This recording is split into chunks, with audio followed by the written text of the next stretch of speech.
I invite you to stand with me on a sun-baked ridge in Big Bend, Texas, where the rocks remember the last days of the dinosaurs.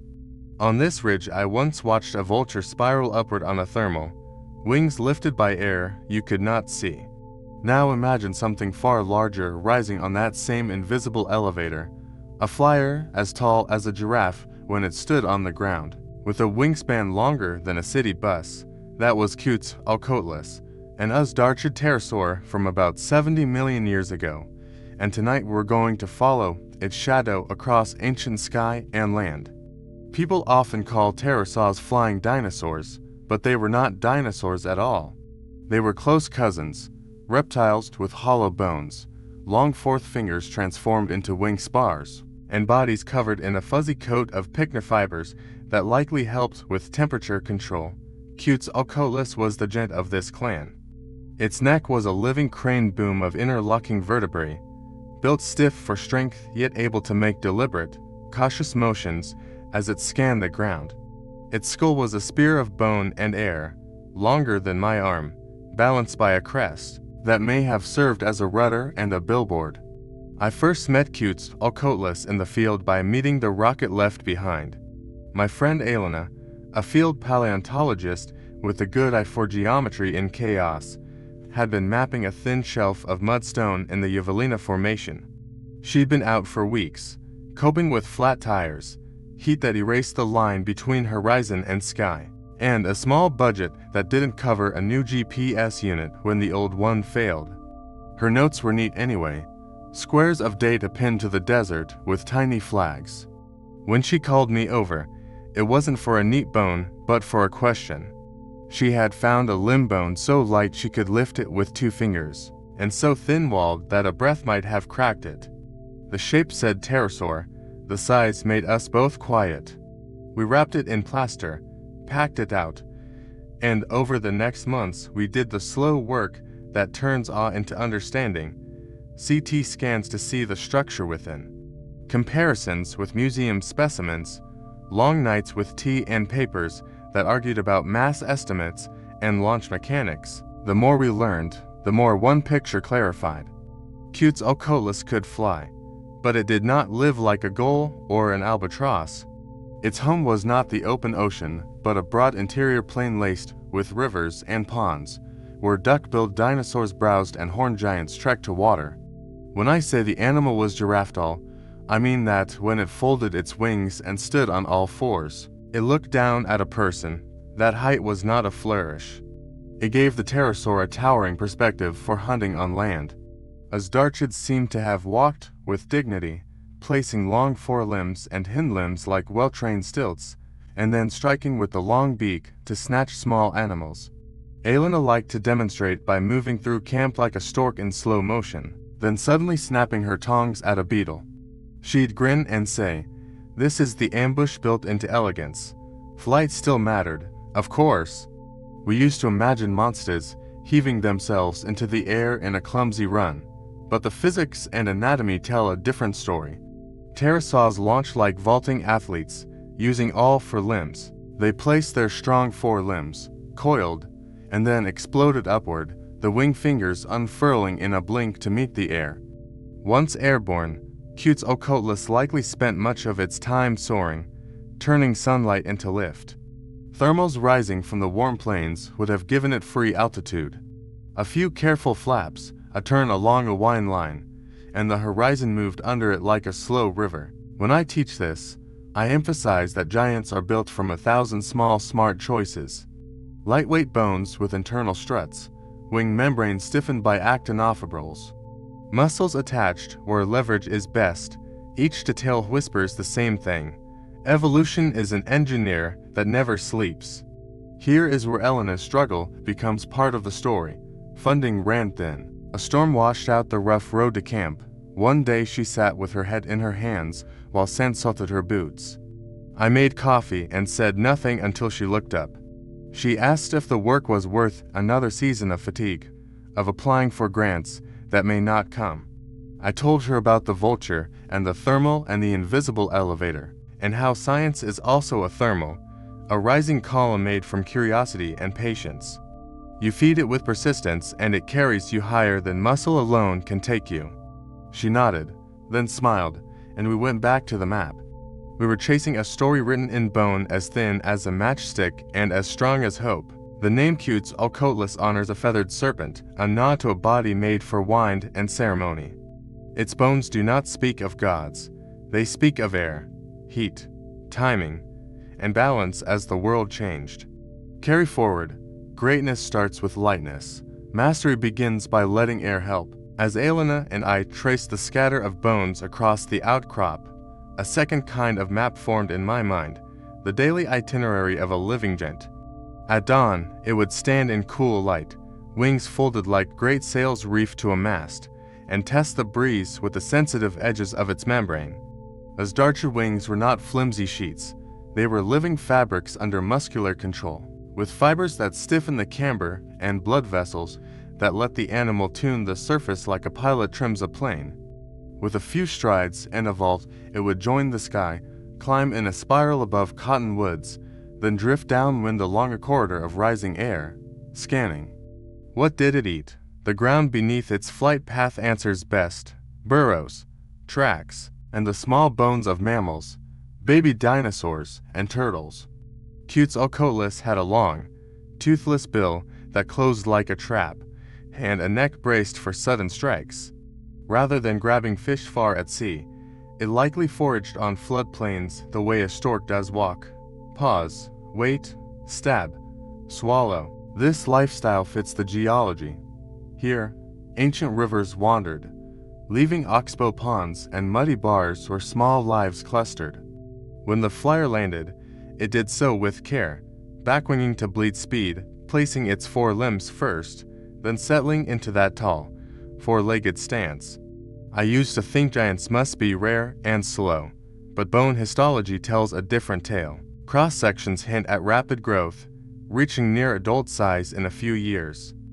And while we have not found a Quetzalcoatlus egg, the leathery eggs of other pterosaurs and the skeletons of tiny juveniles tell us that young pterosaurs were flight-capable early, perhaps independent from the start. Imagine a nursery not in a nest, but in the wind, the young catching low thermals above river margins, while the adults stalk the shallows.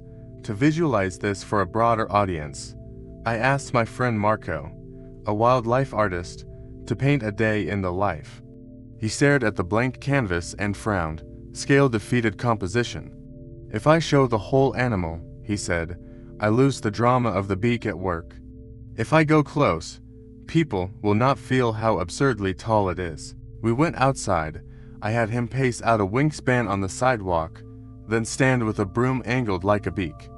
Passers-by stared, and Marco laughed in embarrassment, but then he saw it, a portrait built from points of contact with our bodies. A chair is the height of the knee, a door frame is the height of the shoulder. For Quetzalcoatlus, the knee is our head, and the doorframe is merely the line where its folded wing clears the ground. Back at the studio, he painted a scene at eye level with a hadrosaur nest, a giant shadow falling across it, the beak framed against mud that glistened with the same varnish as our parking lot after rain. That painting did more than explain a fossil. It taught me the trick we all need in science and in life, to measure the unknown against the known, to translate the alien into handholds. While Marco painted, Elena and I argued gently about takeoff. She liked to act it out, fingers walking, then springing, while I sketched vectors and force diagrams. The physics is clear. Using all four limbs gives a burst of power that a two-legged jump cannot. The four limbs were engines, as well as wings. On the ground the animal stored elastic energy in tendons, then released it in a vault that bought the first split second of flight, long enough for air to flow over the membranes and make lift. From there, thermals did the heavy lifting. A giant that relies on soaring must master patience. It waits for mid-morning when the ground has warmed enough to wrinkle the air, and it chooses lines of rising heat the way a backpacker chooses ridges rather than scree. Every choice conserves energy. Every glide is a small act of trust in physics. I find comfort in that. Scale can seem like arrogance, But Quetzalcoatlus reminds us that even the largest flyers succeed only by partnering with the world around them. Power alone is never the plan. Timing, reading, and restraint, those are the superpowers. This is why the flying giraffe image matters. It is not only about height. It is about a strange blend of elegance and caution, of long legs and longer patience. And when the day heated into a desert shimmer, the flyer could fold down the sky and walk, becoming again a patient hunter on stilts. In that transformation, ground to air, and back again, I see a blueprint for adapting to change without losing poise. The Late Cretaceous was changing fast, coastlines retreating, climate shifting, ecosystems reorganizing. Yet for millions of years, these pterosaurs persisted by knowing when to move and when to be still, when to be a sail and when to be a shepherd's staff. Hold that thought as we turn to the end of their story and the quieter lesson inside it. Next, we follow this giant into the hardest chapter any lineage can face, a time when the sky darkened and choices thinned to almost none. Extinction stories often begin with fire, but the tragedy for giants like Quetzalcoatlus was also a famine of air. Not that oxygen vanished, the physics of wind did. After the asteroid impact at the end of the Cretaceous, dust and soot dimmed sunlight. Thermals weakened, day-length cold snaps grew sharper, and the dependable highways of rising air frayed. Plants faltered, insects crashed, small prey grew scarce, and across the food web the credit line of energy went unpaid. For a master of soaring that needed broad, open landscapes and a steady trickle of small animals, the margin for survival collapsed. I picture a last morning on a cooling plain. Our flyer waits for the ground to warm enough to breathe rise into the air. But the lift never quite gathers. It walks instead, dignified as always, and hunts. It may even succeed for a while. Skill does not vanish in a bad year, but each success buys less time. Eventually a lineage that once read the sky like scripture runs out of pages. In the fossil record the line goes quiet, and yet, endings in Earth history are never the end of motion. Birds, cousins through deep time, take up the sky with a different design. Small, seed-eating species find food in the litter when fruiting trees fail, and their descendants radiate into forms that later people will watch with that same mix of envy and relief and awe. That is the grand pattern: loss and persistence, pruning and bloom. But there is a more human thread here too. When Elena and I finally published our work on the bones from the ridge, we tried to keep our writing as calm as the animal we studied. We traced evidence to inference, inference to limit, and limit to humility. The reviewers sent tough notes, we revised.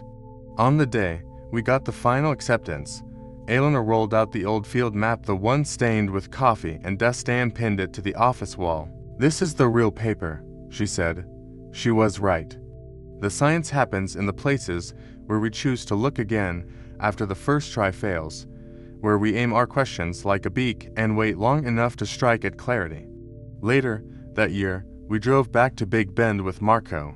We wanted to stand where the bones came from and say thanks in the only way scientists really can: by paying attention. The ridge felt familiar, late season, lightly thin across flats. So Marco set up a small easel and started sketching the land rather than the animal. He said the ground was the best portrait because the ground trained the body that learned to read it. That stuck with me. In classrooms, people ask what Quetzalcoatlus teaches us about ourselves. I say three things. First, that scale is not the enemy of grace. A giant can be delicate, efficient, and precise. Second, that mastery is a partnership with the medium: air for flyers, water for swimmers, time for all of us. Third, that even mastery must bow to change. When the medium shifts beyond the range of skill, we adapt or we end. Adaptation is not panic, it is attention and timing, the very arts this pterosaur perfected. We honor the animal by practicing those arts ourselves. There is also the matter of names. Quetzalcoatlus carries a name braided from myth and engineering. Douglas Lawson, a graduate student in the 1970s, found the first bones not far from where we stood. The species name he coined nods to flight pioneers in industry. The genus nods to stories older than steel. That blend is exactly right for a creature that turns sunlight and stone into motion.